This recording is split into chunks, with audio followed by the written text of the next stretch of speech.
오늘은 빌립보서 강의 7번째 시간인데요. 노래가 세상을 바꾼다. 이런 제목으로 말씀 함께 나누도록 하겠습니다.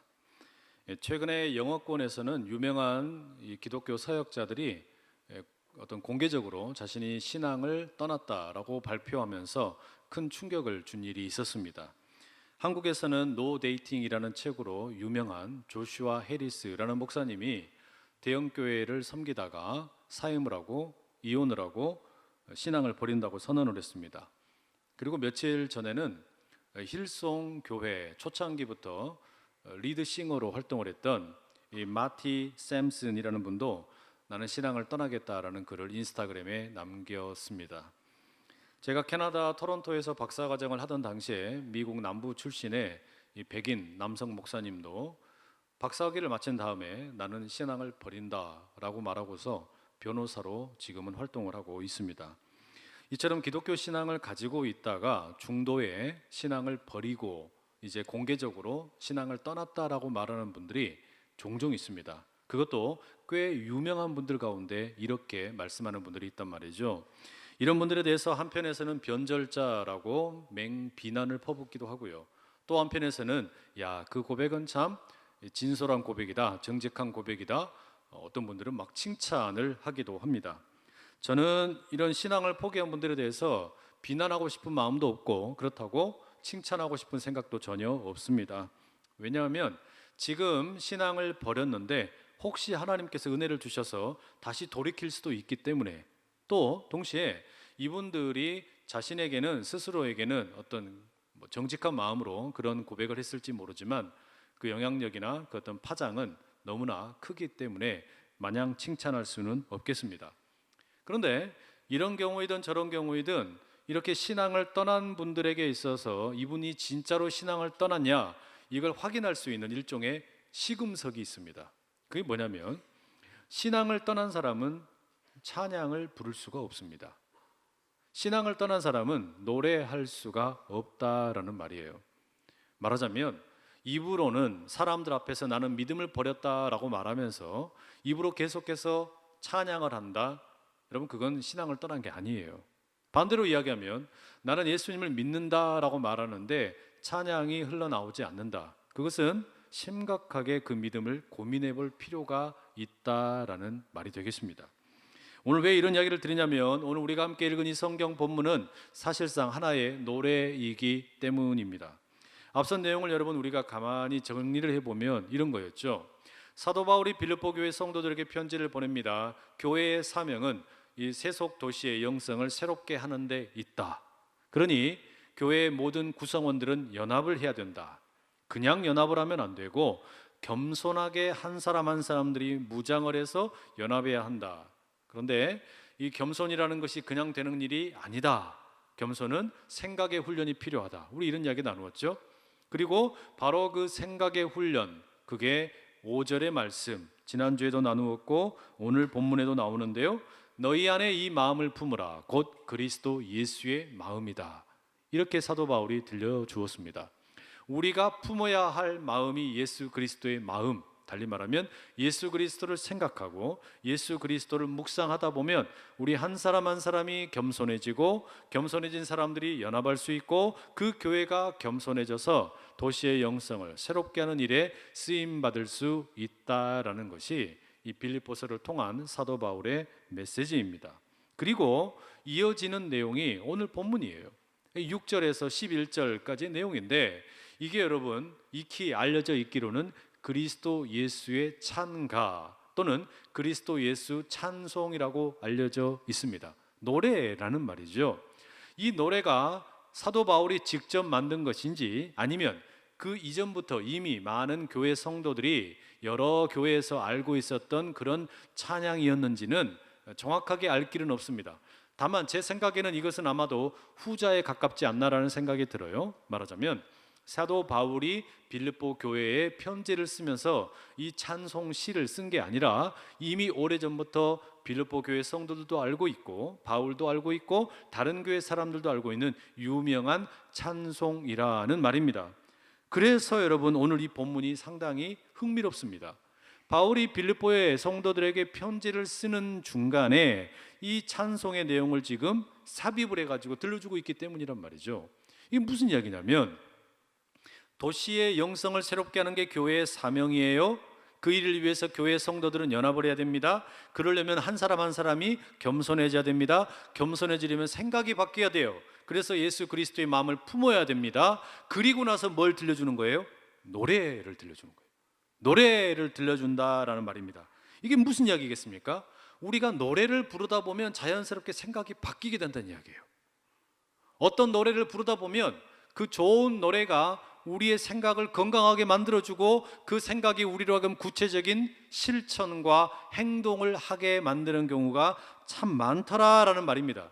그래서 사도 바울은 지금 그리스도 예수의 마음을 품어라라는 이야기를 한 후에 그리스도 예수의 찬송을 성도들에게 소개해주고 있는 겁니다. 이 노래를 불러라. 그러면 우리가 겸손한 마음을 갖게 되고, 그리고 겸손한 사람들이 연합을 하게 되고, 교회가 겸손해지고 도시의 영성을 새롭게 하는 사명을 감당할 수 있게 될 것이다 라는 말입니다. 너희가 그리스도 예수의 마음을 품어서 겸손해지기 원한다면 이 노래를 부르라 라는 것이죠.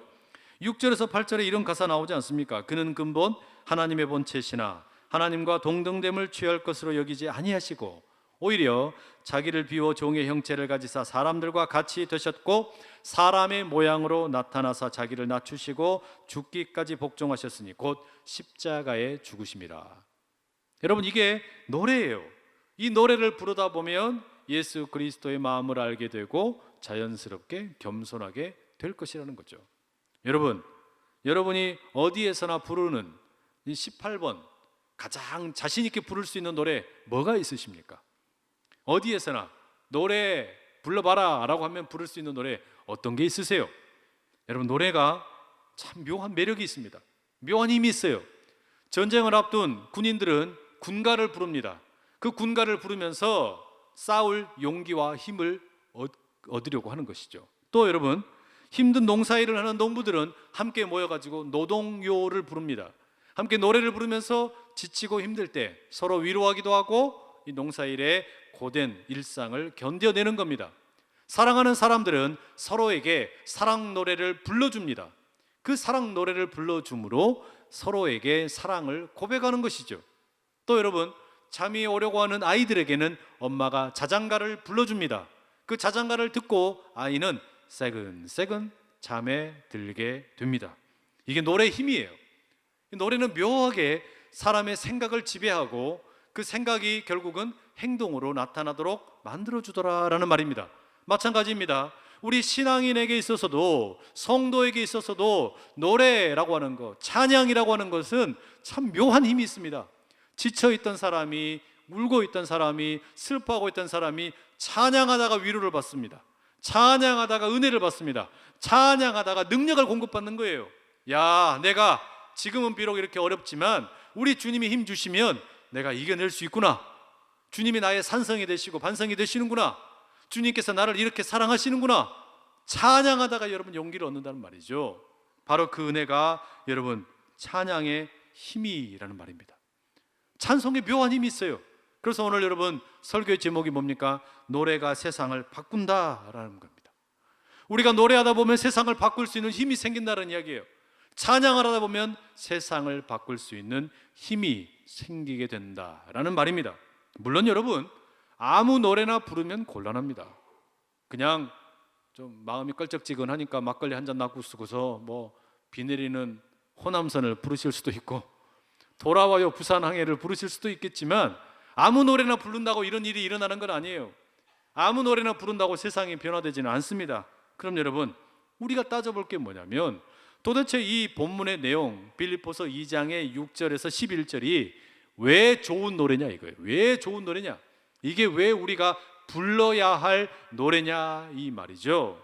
자, 여러분, 오늘 본문의 내용을 가만히 살펴보게 되면 크게 보면 두 부분으로 되어 있는 걸 알 수가 있습니다.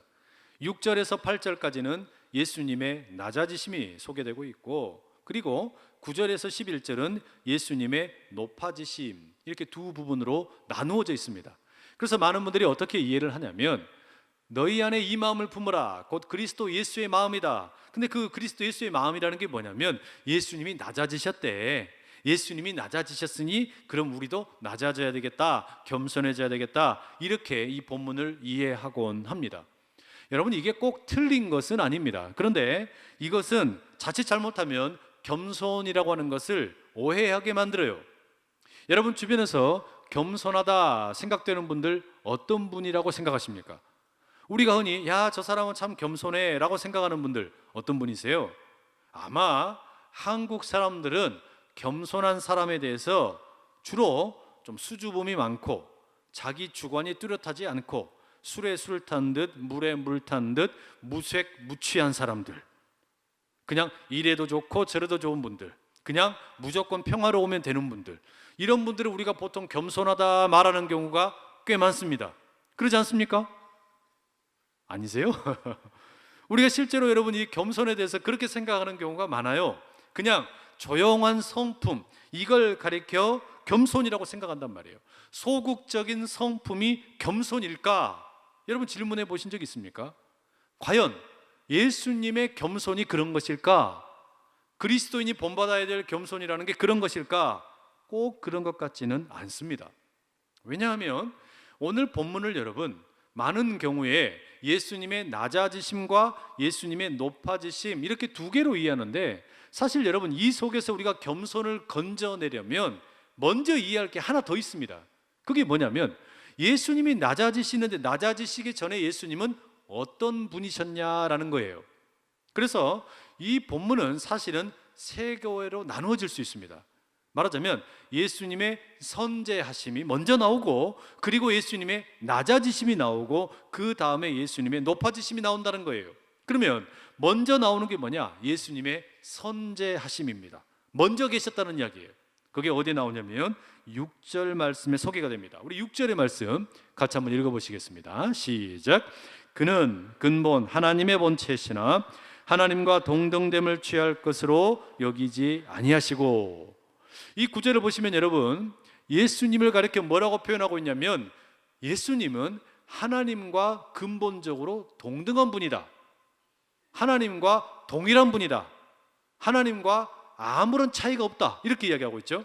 근데 이건 여러분 예수님의 무슨 계급이 랭킹이 하나님과 똑같다 이런 이야기 하는 게 아닙니다. 그럼 뭘 말하는 거냐?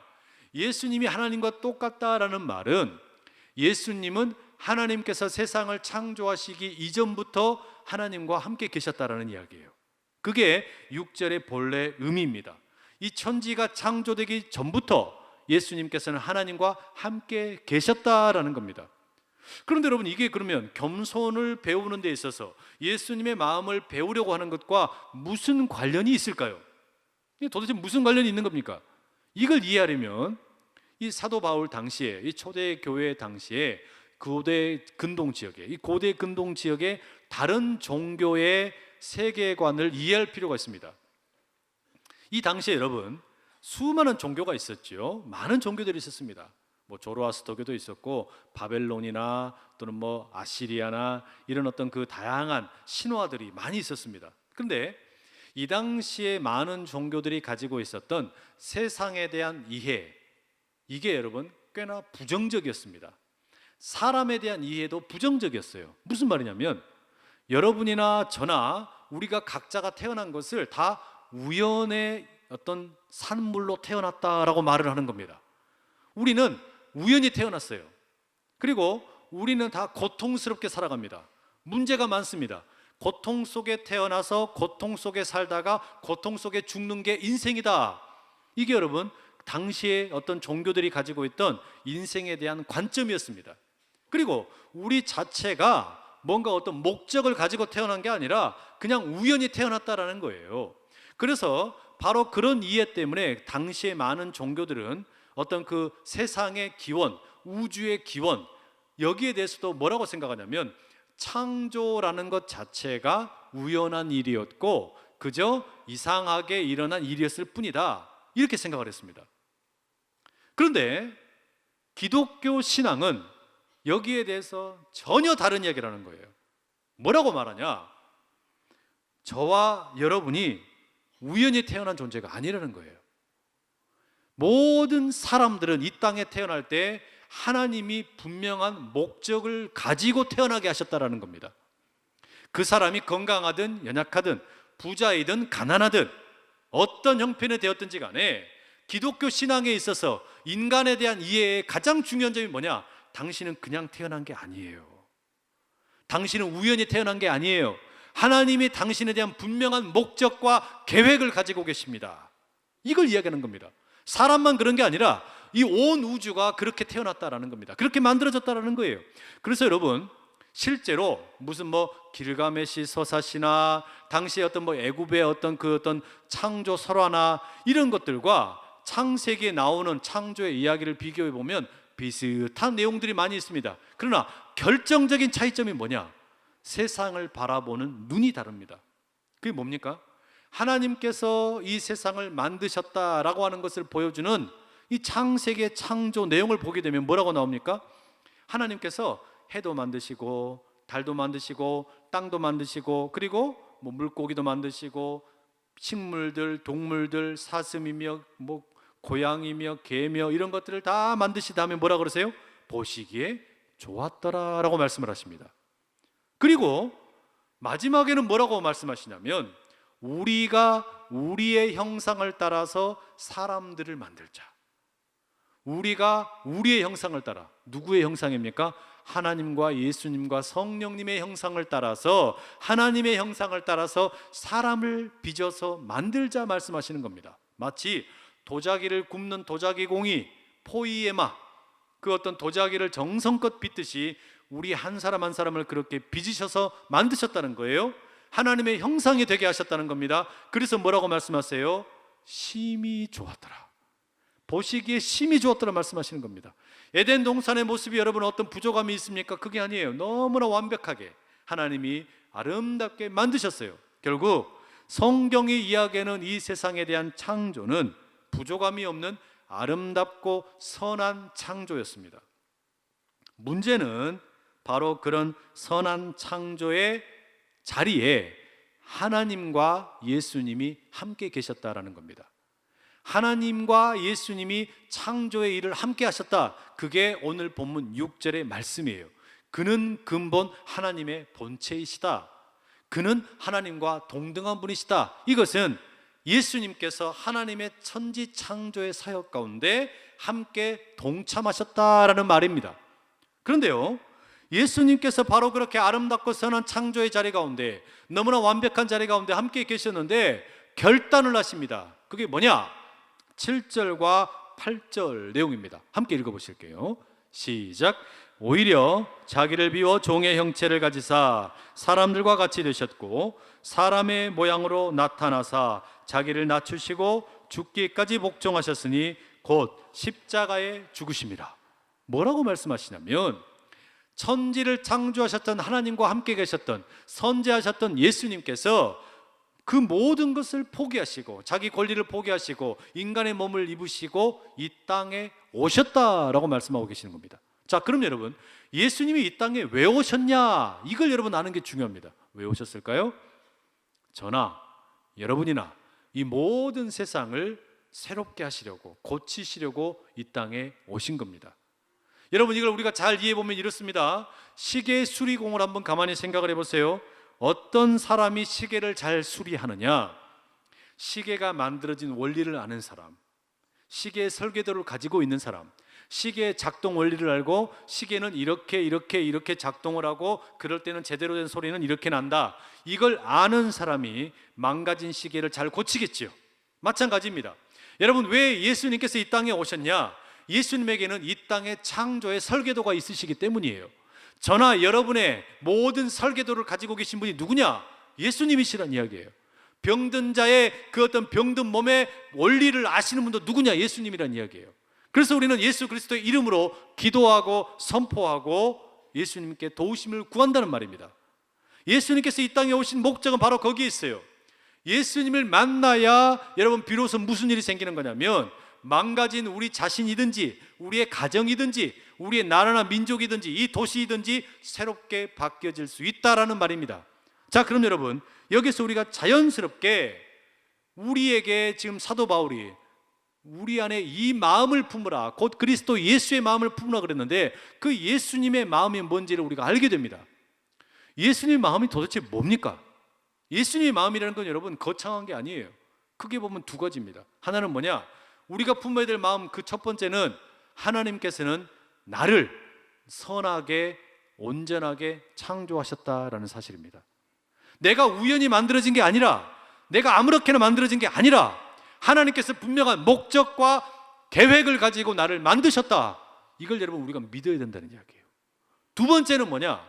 그 하나님께서 예수님을 내게 보내주셔가지고 나를 고치기 원하신다라는 거예요. 이게 여러분 우리가 품어야 될 마음이에요. 세상도 그렇습니다. 망가진 세상도 이 도시 가운데도 화려한 불빛을 자랑하고 있지만 어두운 이면이 있고 거기에서 슬퍼하는 사람들이 있는데, 이 도시를 고칠 수 있는 분이 누구냐? 가정을 고칠 수 있는 분이 누구냐? 기업을 고칠 수 있는 분이 누구냐? 이 도시와 이 기업과 그리고 이 나라, 이 민족을, 이 온 세상을 고칠 수 있는 분이 누구냐? 예수 그리스도밖에 없다라는 이야기예요. 왜 그렇습니까?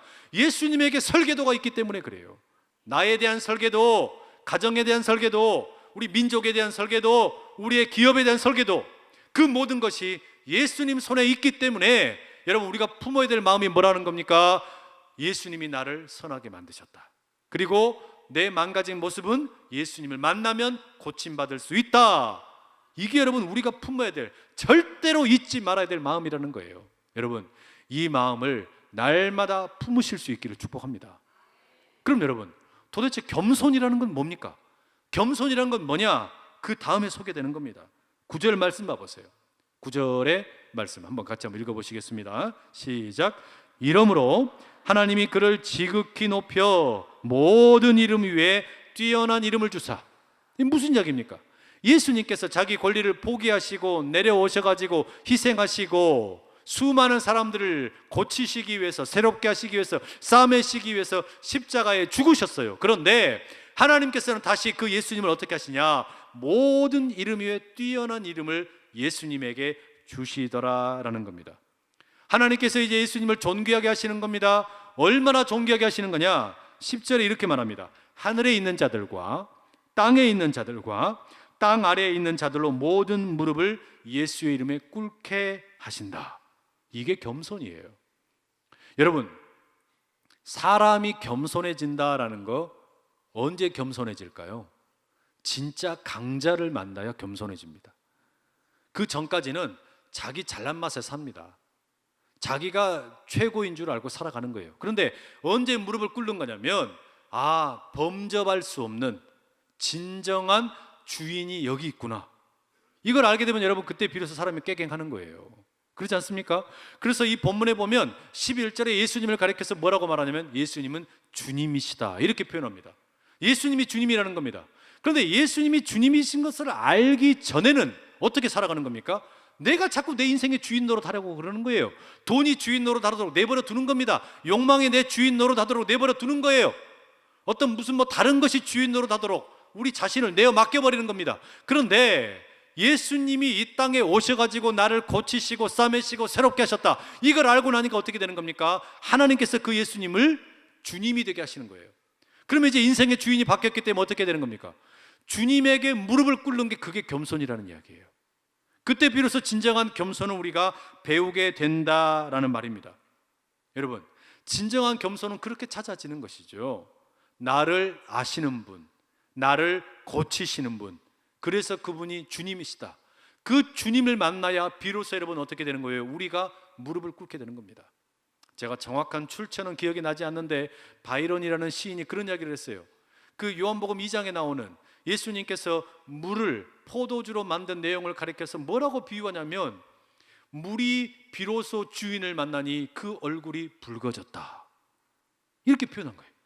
물이 자신의 그 창조자 예수님을 만나니 홍조를 띠고 붉어졌다. 그걸 여러분 요한복음의 2장의 가나 혼인잔치에 물이 포도주로 바뀐 것을 표현을 그렇게 하는 겁니다. 물이 주인을 알아봤다는 이야기예요. 우리는 마찬가지입니다. 내 인생의 주인을 알아보면 어떻게 되는 겁니까? 내가 무릎을 꿇게 되는 거예요. 내 인생의 주인이 진정으로 누구인지를 알게 되면 진정으로 그때 비로소 우리가 겸손해진다는 이야기입니다. 나는 아무렇게나 살아가도 되는 인생인 줄 알았는데 그게 아니라는 겁니다. 하나님의 계획을 가지고 계신데요, 하나님이 가지고 계신 그 계획을 일러주는 분이 누구냐? 예수 그리스도세요. 예수님이 오셔서 내 인생 고쳐주시고, 우리 가정을 고쳐주시고, 우리 기업을 새롭게 하시고, 이 나라와 이 민족을 새롭게 하는 일, 이게 여러분 우리로 하여금 진정한 주인이 누구인지 발견하게 만들고 겸손하게 만드는 길이 되더라라는 겁니다. 그런데 여러분, 정리하면 그게 뭡니까? 노래를 부르다 보면 그게 가능해진다는 거예요.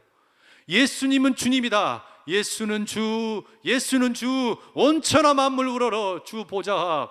이렇게 노래하다 보면 여러분 어떻게 된다는 겁니까? 그 노래, 주님이 주인이십니다, 주님이 주인이십니다, 이 노래 부르다 보니까 우리 스스로의 생각이 바뀌는 거예요.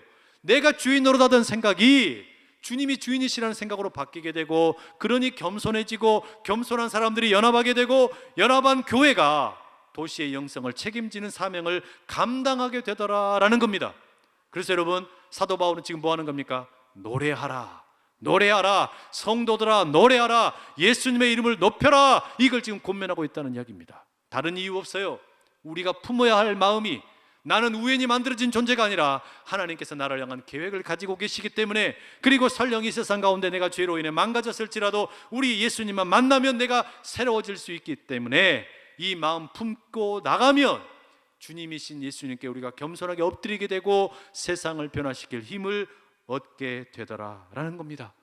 바라기는 여러분, 이 노래가 여러분의 입술 가운데 끊이지 않으시기를 축복합니다. 이 찬양이 여러분의 생이 다하는 날까지 날마다 울려 퍼지시기를 축복합니다. 찬양대만 해야 되는 찬양이 아니에요.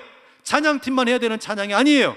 우리 모두가 평생 이 신앙 붙들고 가는 한 우리의 입술 가운데, 우리의 성대 가운데 이 아름다운 찬송 소리가 끊이지 않기를 간절히 축복합니다. 1992년에 지금은 없어졌지만 유고슬라비아라는 나라가 있었습니다. 그 당시에 이 나라가 내전이 있었습니다. 이제 독립을 원하는 보스니아계 민족과 그 분리 독립을 반대하는 세르비아계 민족이 서로 가운데 싸우면서 아주 치열한 전투를 벌였습니다. 그 수도인 사라예보에는 매일같이 포탄이 쏟아지고 총알이 날아다니면서 사람들이 편안하게 안전하게 살 수가 없는 그런 곳이었습니다. 그런데 1992년 5월 27일 날 사람들이 배가 너무 고파서 그 전쟁터 한복판에서 빵을 파는 곳이 있다라는 이야기를 듣고 사람들이 달려갑니다. 사람들이 줄을 서서 이제 빵을 구입을 하려고 그럽니다. 그런데 그때 하늘도 무심하시지, 그 자리에 폭탄이 떨어집니다. 그 자리에서 22명이 목숨을 잃습니다. 100여 명의 사람들이 부상을 당했습니다. 순식간에 거리가 피로 물들게 되었어요. 사람들의 몸이 찢겨서 여기저기 흩어지게 되었습니다.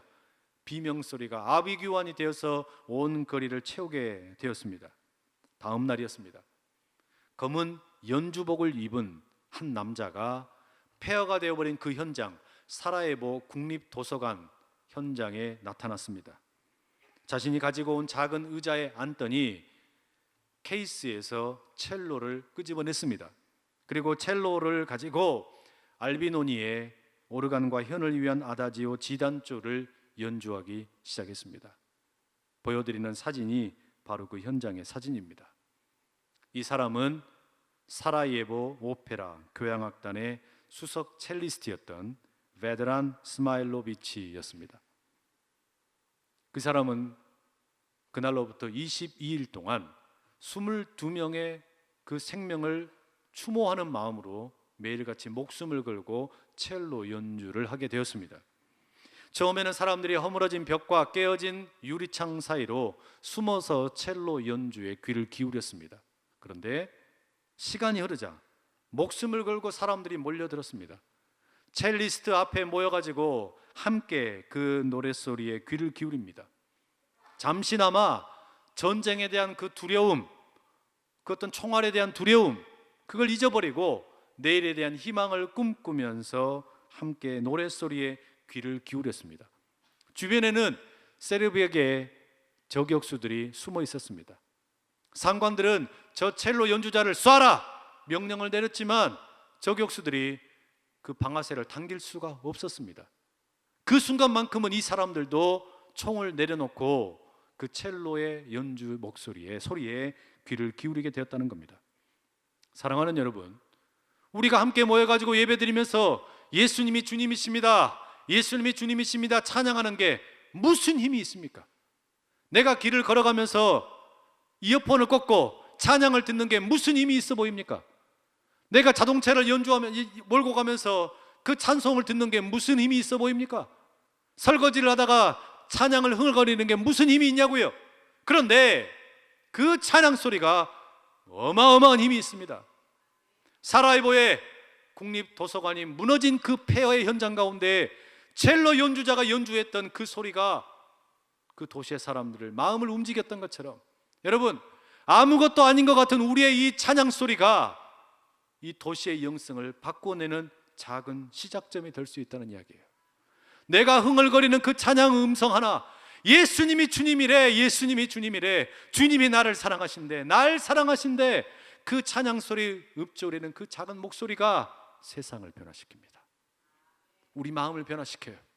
내가 아무렇게나 만들어진 존재가 아니라 주님이 나를 정성껏 빚으신 존재라는 것을 깨닫게 되고, 내 가정도, 내 일터도, 내 기업도, 내가 살고 있는 이 도시도 주님께서 함께 하시면 우리 주님에게 설계도가 있기 때문에 주님이 고치실 수 있다, 이 마음을 품기만 하면, 겸손하게 주님께 무릎 꿇기만 하면 아름답고 새로운 일들이 시작될 수 있다.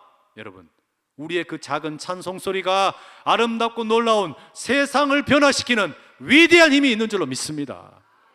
바라기는 이 위대한 찬송에 아름답게 동참함으로 함께 나가는 우리 모두 다 될 수 있기를 간절히 축복합니다. 기도하겠습니다. 사랑하는 아버지 하나님, 우리의 찬양 소리가 무슨 힘이 있을까요? 저 세속 도시 한복판에서 우리가 찬양을 한들, 버스킹을 한들, 귀에 이어폰을 꽂고 찬양을 듣고 찬양을 부른들 무슨 힘이 있겠습니까?